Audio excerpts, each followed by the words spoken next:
ओम श्री लक्ष्मी नारायणाय नमः। अवतारम महाविष्णु कल्के परमम अद्भुतम कलिकुलवन हंता सत्यधर्म प्रणेता नमो नमः। ओम सुमति सुताय विद्महे निष्कलंकाय धीमहि तन्नो कल्कि प्रचोदयात्। श्री लक्ष्मी नारायणाय नमः। श्री हनुमते नमः। सभी प्रभु भक्तों को जय श्री कल्कि। पिछले एपिसोड में भगवत भक्तों आपने सुना कि देवों के बार बार विनय करने पर, स्तुति करने पर, पृथ्वी के बार बार रोदन करके भगवान को पुकारने पर श्री नारायण महाविष्णु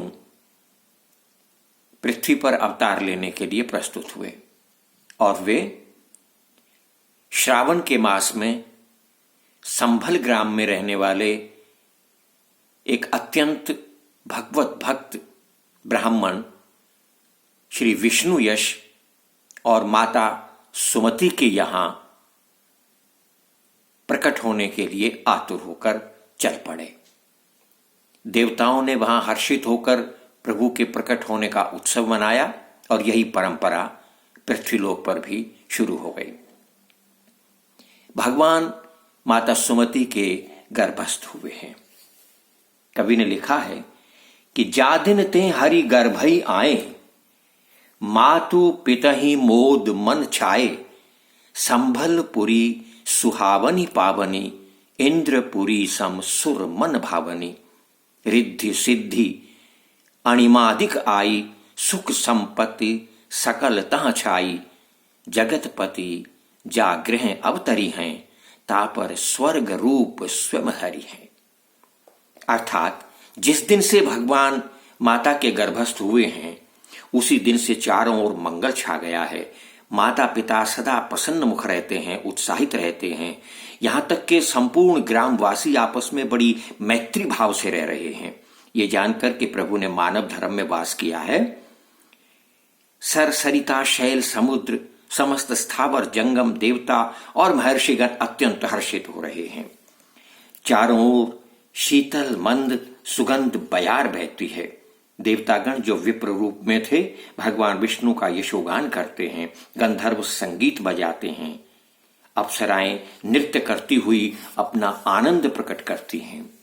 भगवान श्री विष्णु स्वयं नर रूप में अपने 24वें अवतार के लिए माता के गर्भ में धीरे धीरे बढ़ने लगे हैं। संभल ग्राम में अन्य तीर्थों से आने वाले साधु संतों की एक भीड़ सी लग गई है। नित्य प्रति प्रभु के गुणगान संकीर्तन हो रहे हैं। पिता के मन में नित्य प्रति दान करने की जिज्ञासा बढ़ने लगी है। उन्हें लगता है जैसे सुमति के गर्भ पर कभी कभी बड़ा अलौकिक प्रकाश छा जाता है।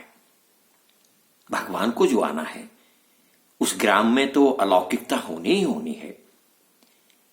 धीरे धीरे समय बढ़ने लगा और वो समय समीप आ गया जब भगवान को इस पृथ्वी पर अपने कलयुग के अवतार के रूप में प्रकट होना है।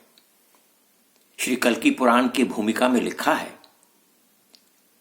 कि जिस समय प्रभु के प्रकट होने का क्षण आता है उसी क्षण एक ही राशि में सूर्य, चंद्र, मंगल, बुध, गुरु, शुक्र, शनि और राहु आठों के आठों ग्रह एक राशि में इकट्ठे हो जाते हैं। यहां तक कि उन्होंने लिखा है कि धनिष्ठा नक्षत्र के प्रभाव के आधार पर आठों वसु अपनी शक्तियों को संचित करके भगवान श्री विष्णु के 24वें अवतार को प्रदत्त करने के लिए आकाश में इकट्ठे हो जाते हैं। वैशाख का महीना आया।